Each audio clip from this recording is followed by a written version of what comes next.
ever woken up in the middle of the night just to check on your children?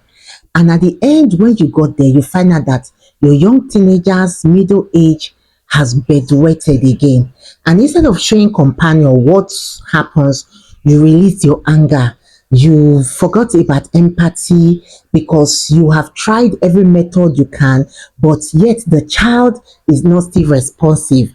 As in, the child keep urinating or bedwetting. My dear, that anger you are exhibiting, you are not alone. That is what most parents actually does when they witness such, because they can't imagine their young teenagers being bedwetting, and at the same time they've tried to talk and the child is not listening. But there is one thing I would tell you now, is that it's neither your fault nor the child's fault. Why not join me on this video where I'll be analyzing the reason why children bedwet or teenager bedwet, and what to do, the solution, and what could be the problem that is making the child bedwet. But before I go further, I would like to tell us this story, and this happened in real life. You see, there was this young boy of about 6 years old that always bedwet. But the bedwetting doesn't just come like that. The bedwetting was also coming with loss of weight. And whenever the child eats, the child doesn't even show any improvement. Instead of the child to be growing fatter, you see the child getting slimmer. And whenever the child sleeps, you find out he bedwets. And the parents will now look at the siblings and be wondering, what kind of a thing is this? They've beaten, they've taken to spiritual churches for cleansing. They feel it was a spiritual problem. And that is one thing I will talk during this video, that please don't spiritualize everything. Some things are just needed medical attention, not spiritual. So they've taken the child to spiritual places, and yet the child still keep bedwetting. But they never knew that that child had a medical condition until the child slumped. And by the time they rushed the child to a nearby clinic, the clinic said that they can't handle that, they should take the child to a government hospital. Lo and behold, when they got there, guess what was happening? The blood sugar was reading too high. They could not even get value for his glucose level. Reason being that the boy was not a known type 1 diabetic patient, but was originally a type 1 diabetic patient. I don't know if you are getting me. Yet the child is diabetic, and the parents never knew. They felt that, oh, he's bedwetting, he's losing weight, that it was spiritual, that they are attacking the boy. Meanwhile, the boy has a medical condition. Or they tried reviving the boy, but unfortunately the boy passed. He couldn't make it.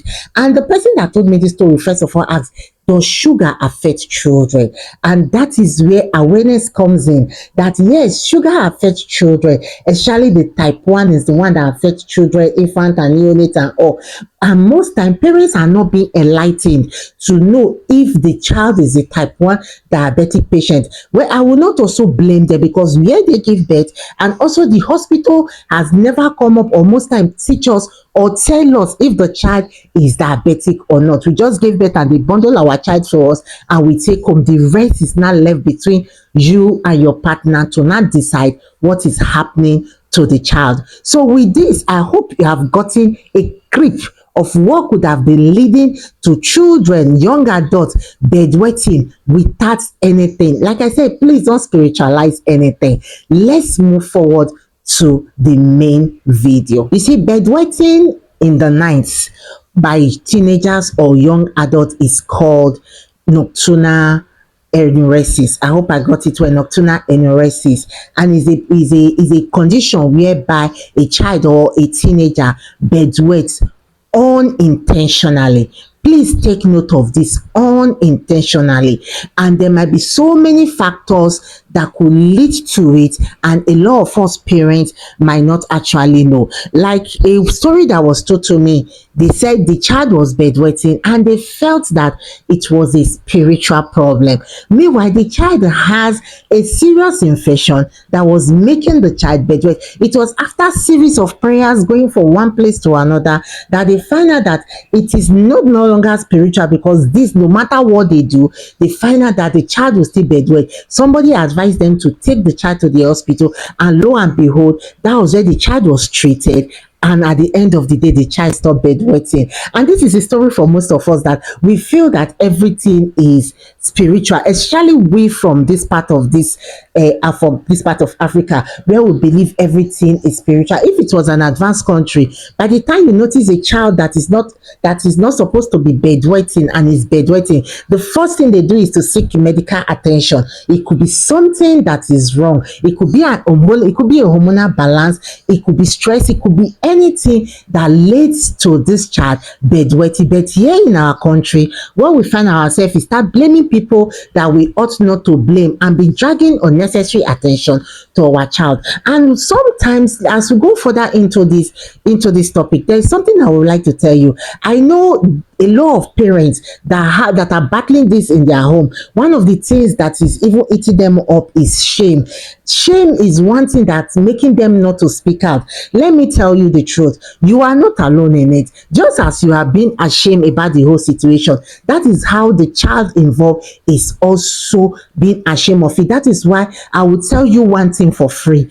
Beating, yelling, insulting will not stop the problem. Rather, you are just compiling the whole problem, because even the child is not even comfortable with the situation he or she found themselves. But you doing all this will not. Instead, rather, there are ways to go about it. Yes, let me go into the details of what could have been the problem. You know, naturally the body is made up of hormones. Most of the things we do is hormones that controls it. And sometimes you know that whenever you sleep, it is some of the hormones that will not be going into details that tells you to wake up and make sure you go and urinate, especially when the bladder is full.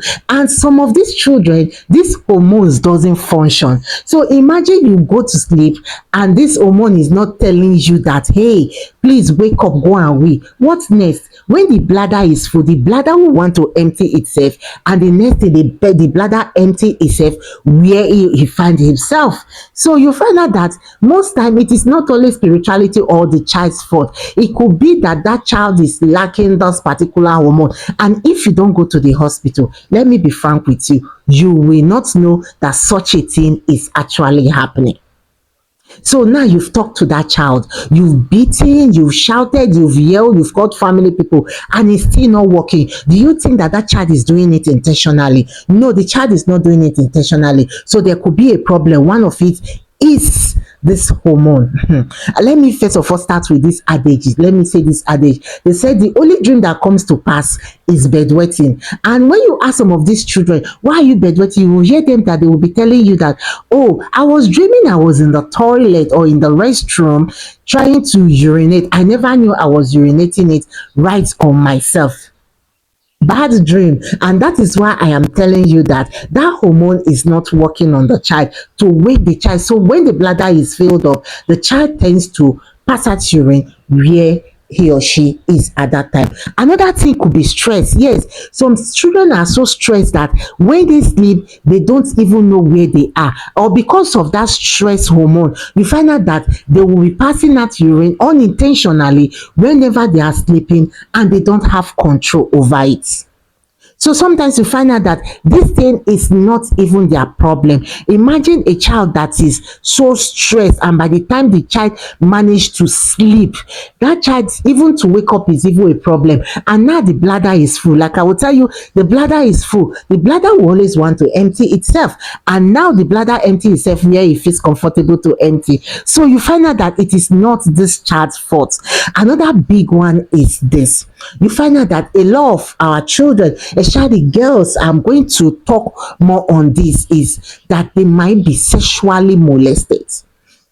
You find out that a child that is sexually molested, that has not spoken out, or the parents not knowing about what happened, could be one of the reasons why that girl child is urinating on the bed and you don't know. I will give you a typical story that happened. There was this young girl that was sexually molested here in this country, Nigeria, and while she was in boarding school, according to a story I read, the girl said that this young girl was always bedwetting, and they were always taking her to the punishment section to punish her, because they feel that at her age she wasn't supposed to be urinating. But one thing they failed to know, and that is why why I said ignorance is one of the things that is destroying us. One thing they failed to notice was that that girl was sexually molested by multiple people, and she had developed VVF, vaginal fistula, and the thing has destroyed her. So she could not hold her urine. Now she was being punished because she was bedwetting, but because there was no proper medical attention to ascertain why are you bedwetting at this stage. It was never like this. Why all of a sudden? No, all they were just saying was she was bedwetting, and people were laughing at her because she was bedwetting. But if they have taken her to a proper hospital, let's go and do a checkup. This is very unusual. Maybe they would have got to know that this girl was sexually molested.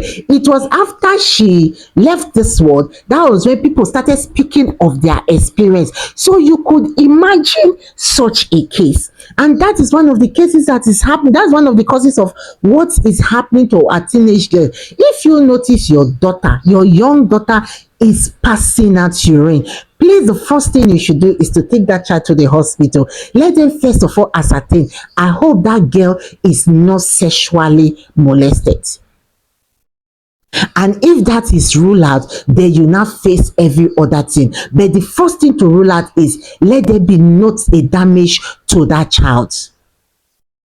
And this is where I will still come into parents, that when you notice a certain changes in your children's lifestyle or their behavior or their life, it is very important for you to sit down to know when this thing started, if you could pinpoint it and how it is going. It could be that something is wrong with that child and you don't even know. So one of the things that could cause a child to be bedwetting, a teenager, a young teen, is one, sexually molestation. Yes, and I repeat it again, yes, that child could be sexually molested. And if you've ruled it out that, oh, they have never tampered with her and the person and she's still okay, then we now move to, you find out that another thing is some children, they sleep very deep. Yes, they sleep deep. That once they sleep here, see, they wake up in the morning, nothing disturbs them. And such children, whenever they are sleeping, they don't know what happens to their surrounding. Even when the brain is trying to tell them to wake up to go and empty their bladder, because of the way they have slept, they will not even remember that. And the next thing, they will pass the urine. And this is, how do you know this? Is when you as a parent start waking up intermittently to wake up the child to go and urinate, and the child urinate and come back and the child doesn't wet the bed, then you know that your child is a deep, and truly if your child is a deep sleeper, you will know. And this is one of the reasons why you see them bedwetting, when you see, especially in the teenagers, when they sleep and they are deep sleepers. The problem with this sleeper is this, that most time when they sleep, they forget their environment. Maybe because they are tired, exhaustion, their body, and because of one or two things, that is the reason why you see them, they sleep deep and they forget about their environment. Such a child, even if an aeroplane pass through them, they will never know that anything happened. Let's not even talk about that the bladder is filled up, that they should go and empty it. So if you are still here with me and you are following this video, please drop a comment, drop a like, and remember that you will share this video to a parent that needs it. Another thing that might be a cause of bedwetting in children is when over intake of water. You see, some children, the hormones that controls that doesn't even tell them, especially in the night. You find out they will take excessive fluid, and by the time they go to sleep, being a deep sleeper, everything ends up on the bed. So if you know you have a child that bedwets, can you be picking which among these you are noticing about the child? How long does this child take water late into the night? And when this child sleeps, the child does not even remember that anything is happening around this or surrounding. Then this one, you don't even need to stress yourself. All you need to do is, first and foremost, make sure water intake is reduced, food intake is reduced, and you wake up, you have to do work. Wake up intermittently to make sure that child goes to use the restroom before the day break. You could wake that child 3 to 4 times and let's see how it goes.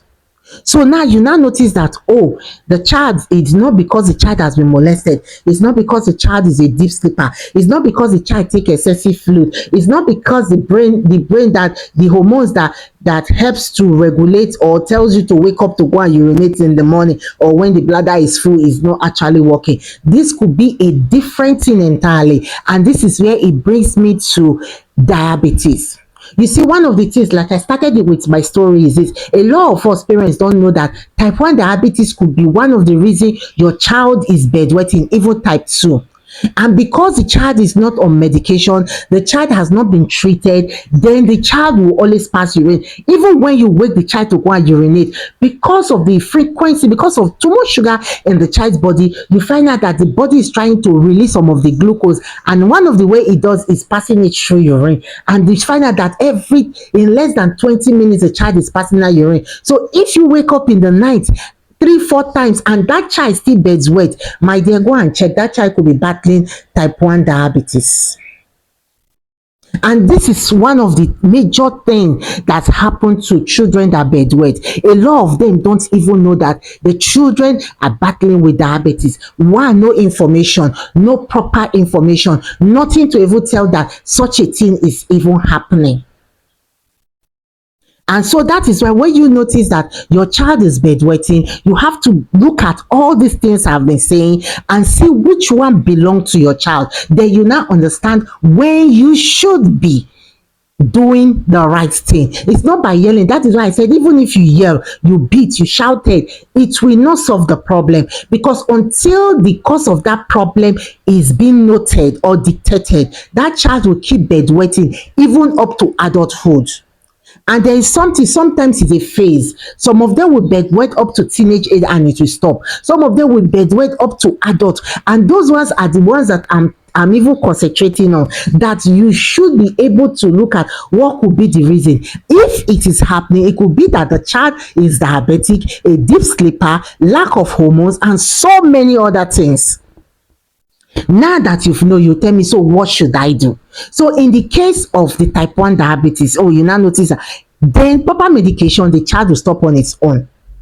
Then when you have somebody that is a deep sleeper, you have to wake up to start helping that person, to make sure that that person wakes up, and try to help that child to build up this habit of not sleeping deep. Always be cautious of his or her environment. And for your girl, if you notice that that child has been sexually abused or damaged, that means you still have to go to medical aspect, because that is where the issues is arising from.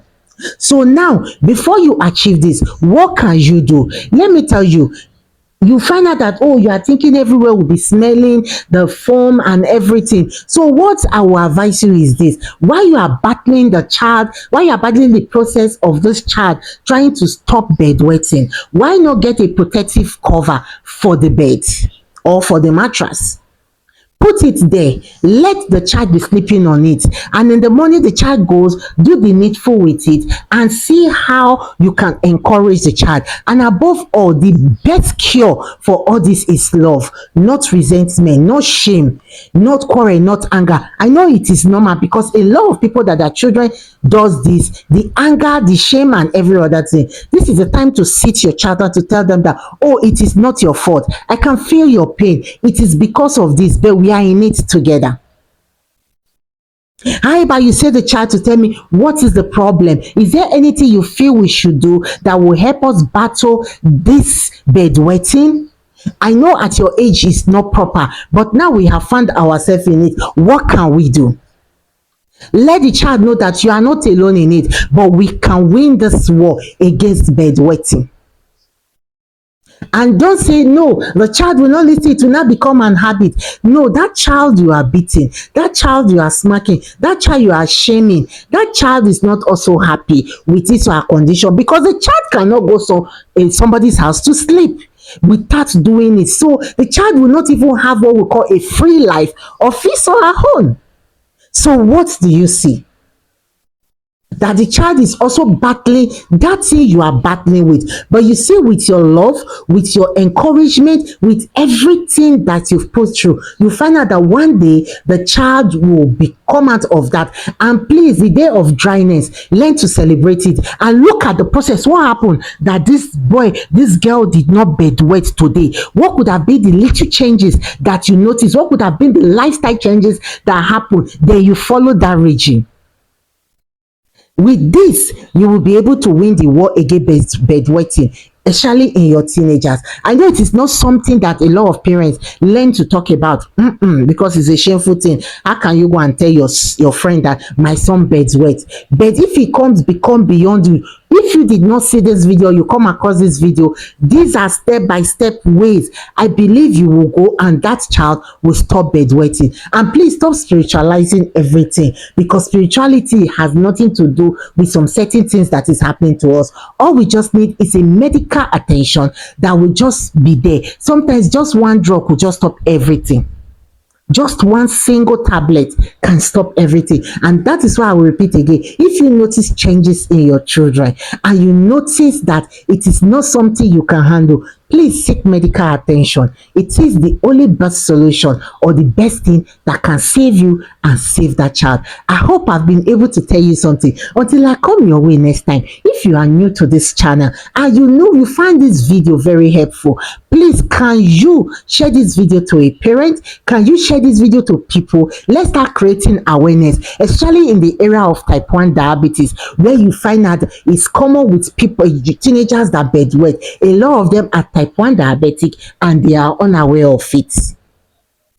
And I pray this video will meet the right audience so that they will be able to share. Until I come your way next time, I am Omoye Avodo, mom of things, and I'm saying stay blessed and watch my videos. Have a beautiful